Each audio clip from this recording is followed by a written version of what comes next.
question now will bring me to the second critic of the skeptic's point of view that I'll mention, the philosopher of science and philosophy of science think. Because in addition to having had the honor of being criticized in Professor Weinberg's book, I had the honor this year of being the subject of a program at the American Association of the Advancement of Sciences, in which a speaker was the philosopher of science Michael Ruse, a professor at a Canadian university, and the leading, most influential expert witness for the evolutionist side in the famous Equal Time for Creationism trial in Arkansas in 1981, where the Darwinists and the creationists had their biggest battle in court. Ruse had debated me at Southern Methodist University in a program that was put together involving a number of people on my book in the spring of last year, of 1992, and we'd had considerable interaction at that time. Well, as I say, in 1993, February, Ruse was invited to do a program on me at the annual meeting of the American Association for the Advancement of Science. Now, I was not invited to this program.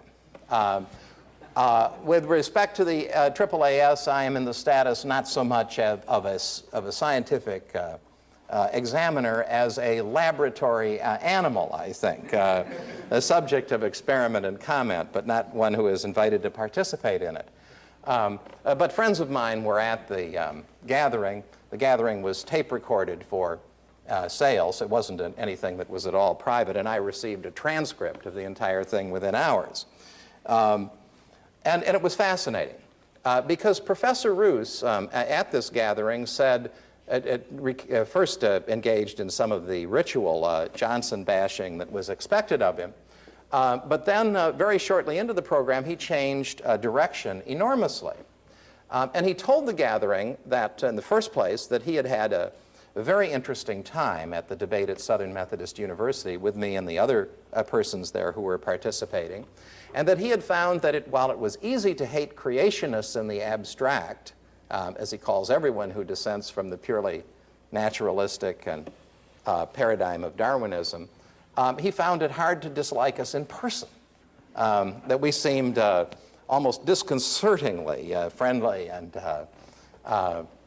fair in debate. And that, in fact, the subject of the debate was the question that I've just put really at the end of my discussion of Professor Weinberg. It was the question about the role of metaphysical naturalism in sustaining the Darwinist paradigm.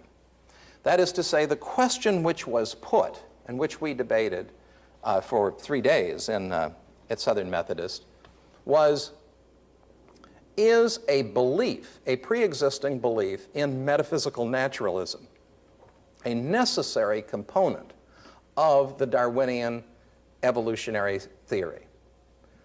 I can put that in slightly different language that may make the issue a little bit easier for some of you to understand.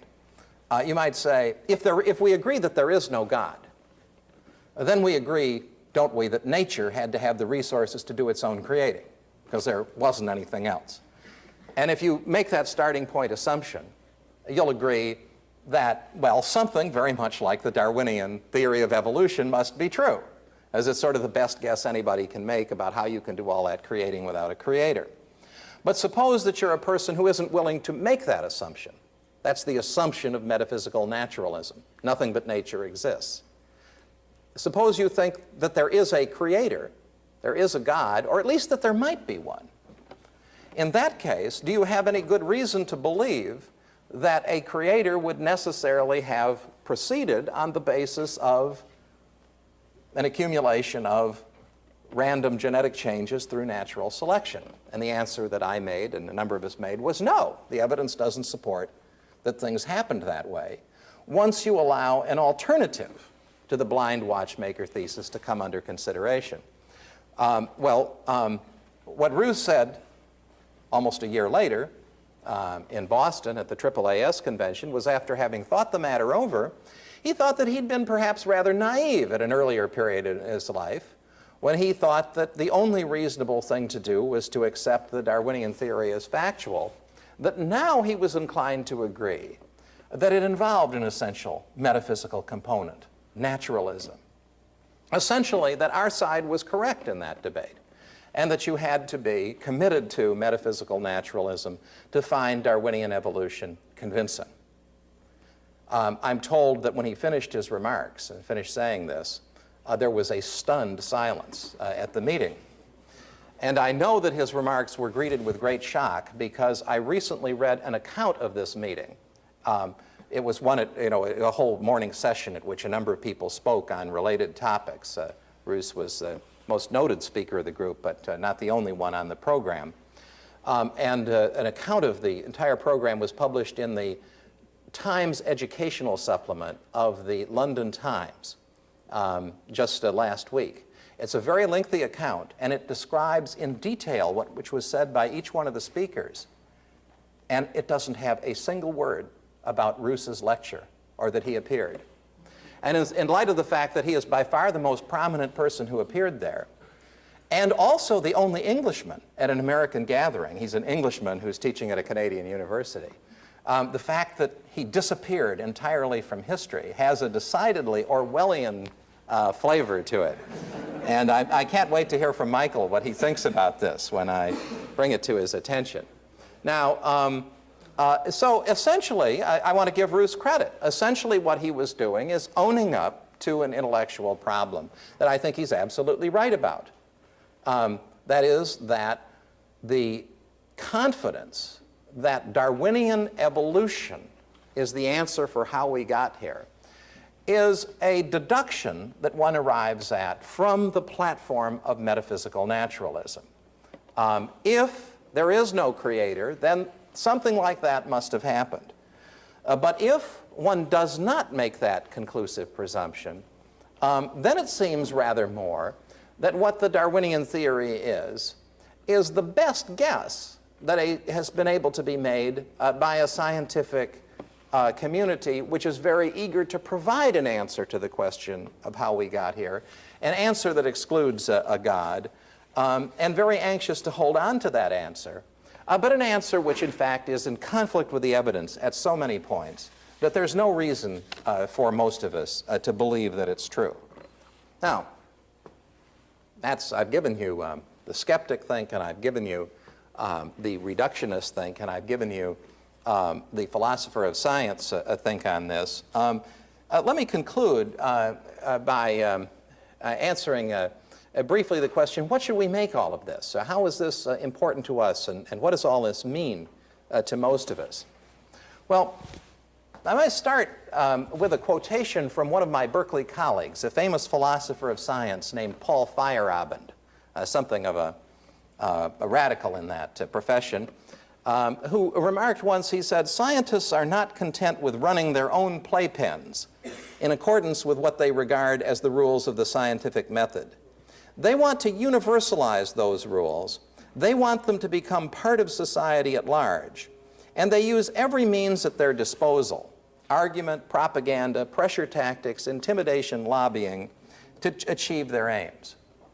Now that might sound rather aggressive and even rather cynical, but in point of fact, what Professor Feyerabend was saying was that one of the things that is going on with the scientific community is an attempt to impose their metaphysics on the society at large, because they believe that it's a very good way for people to think.